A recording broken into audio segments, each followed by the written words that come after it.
नमस्कार, आप सभी का बहुत बहुत स्वागत है हमारे YouTube चैनल में।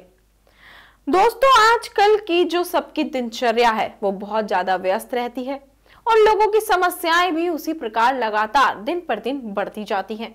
तो लोग ये सोचते हैं कि काश कोई ऐसा उपाय पता लग जाए जिसको करने से हमारा जीवन आसान बन जाए, समस्याओं से निजात मिल जाए।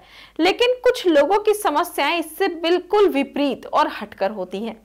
सभी चाहते हैं कि उनको उनके मनचाहे प्यार की प्राप्ति हो जाए। खासकर युवा पीढ़ी जो है वो आजकल बहुत ज्यादा अट्रैक्ट हो जाती है किसी को भी देख के किसी की तरफ, और खासकर कहा जाता है कि जब किसी की तरफ अट्रैक्शन हो जाए तो किसी और काम में मन नहीं लगता है और सारे काम बिगड़ने लगते हैं।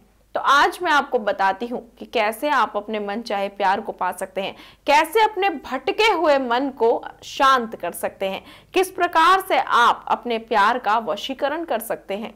अगर आपके प्यार की शादी हो गई है, आपकी प्रेमिका की शादी हो गई है, तो किस प्रकार से आप उनको वश में करके अपनी तरफ आकर्षित कर सकते हैं। तो चलिए आपको बताती हूँ हमारी गुरु माता जी के द्वारा सिद्ध किया हुआ उपाय, वो मंत्र जो बहुत ही शक्तिशाली है, जिसको कर लेने से मात्र आप किसी को भी अपने वश में कर सकते हैं। अगर आपकी प्रेमिका की शादी हो गई है तो उसको अपनी तरफ आकर्षित कर सकते हैं। तो इस उपाय को करने के लिए मात्र 2 शब्दों का उच्चारण आपको करना होगा, मात्र 2 शब्द। इन 2 शब्दों को बोलकर आप उनको अपने वश में कर सकते हैं, किसी को भी अपने वश में कर सकते हैं। तो इस वीडियो को देखें, मैं आपको बताती हूँ कि कैसे इस अचूक मंत्र का आपको उपयोग करना है, जिसके द्वारा आप किसी भी स्त्री को या अपने प्यार को अपने वश में कर सकते हैं, अपने प्यार के लिए मना सकते हैं। किसी शादीशुदा औरत को अपने वश में करने के लिए आपको इन 2 शब्दों को बोलकर उनको अपनी तरफ आकर्षित करना होगा। और मैं आपको बताती हूँ कि किस विधि के द्वारा, किस विधि के साथ आपको बोलने हैं ये 2 शब्द। तो इसके लिए आपको क्या करना है, जिस औरत को आप चाहते हैं, जिसको आप पाना चाहते हैं, उनके पैरों की थोड़ी सी मिट्टी लेनी होगी।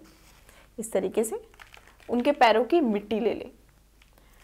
उसके बाद जो ये उपाय कर रहा है, अगर आप किसी औरत को चाहते हैं, उनके पैरों की मिट्टी ले ली, आप खुद ये उपाय कर रहे हैं, आपको लेना है अपने सर का बाल। अपने सर का बाल आपको लेना है, साथ ही लेना है आपको नींबू। आपको नींबू लेना है और नींबू लेने के बाद आप इस नींबू को 2 हिस्सों में काट लें।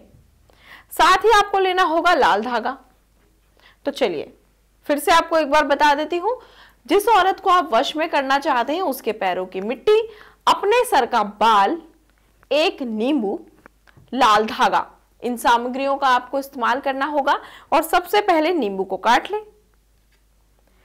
नींबू को काट लेने के बाद इसके 2 टुकड़े हो जाएंगे और इन 2 हिस्सों को काटने के बाद आप इसके अंदर वाले भाग में औरत के पैर की मिट्टी इसके अंदर रख दें। जिसको आप वश में करना चाहते हैं उनके पैर की मिट्टी आप इसके अंदर रख दें। इस तरीके से मिट्टी रख दें और मिट्टी को रखने के बाद अपना बाल रख दें।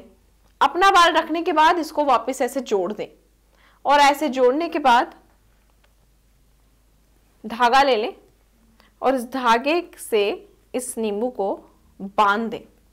और एक चीज ध्यान रखें, जब आप इसको बांधेंगे तो जिसको वश में करना चाहते हैं उसका नाम लेना ना भूलें। साथ ही आपको एक मंत्र का उच्चारण करना होगा जो हमारे गुरुजी के द्वारा सिद्ध किया हुआ मंत्र है। इस तरीके से आप इसको बांध दें और बांधते समय आपको जिस मंत्र का उच्चारण करना है वह मंत्र है गौरवांधी भवन्तु। लिख लीजिए आप, गौरवांधी भवन्तु। आपको ये मंत्र पढ़ने के बाद, इसको बांधने के बाद लाल रंग के कपड़े में इसको लपेटना है और लपेटने के बाद रात के समय जाकर इसको चौराहे पर छोड़ कर आ जाना है। यानी कि आपने ये उपाय किया, इसके अंदर उनके पैरों की मिट्टी रखी, अपने बाल रखे और इसको बांध दिया, बांध के लाल कपड़े में रखा, थोड़ी देर अपने पास रखा और ले जाकर रात के समय चौराहे पर छोड़ दिया। ऐसा कर लेने से आप यकीन मानिए वो हो जाएगा जो आपने कभी सोचा भी नहीं होगा। जिसको आप चाहते हैं उसका वशीकरण हो जाएगा और आप देखेंगे कि किस तरीके से वह आपकी तरफ आकर्षित हो गया है। अगर आपको उपाय नहीं समझ आया है या आपके मन में कोई संदेह है, कोई शंका है या फिर आप इस उपाय को ठीक प्रकार से जानना चाहते हैं तो आप इन नंबरों पर संपर्क कर सकते हैं। सबसे खास बात मैं आपको बता दूं कि आप अगर इन मंत्रों के बारे में और जानकारियां प्राप्त करना चाहते हैं कि किस तरीके से इन मंत्रों को पढ़ा जाए, कैसे इन उपायों को किया जाए, कौन सी सावधानियां बरती जाए, तो जो नंबर आपकी स्क्रीन पर दिखाए जा रहे हैं, आप 24 घंटे में किसी भी समय इन नंबरों पर संपर्क कर सकते हैं और जान सकते हैं कि कैसे वशीकरण आप किसी का कर सकते हैं और कौन से उपाय आपके लिए होंगे कारगर साबित। और मुझे दीजिए आज्ञा। जय माता दी।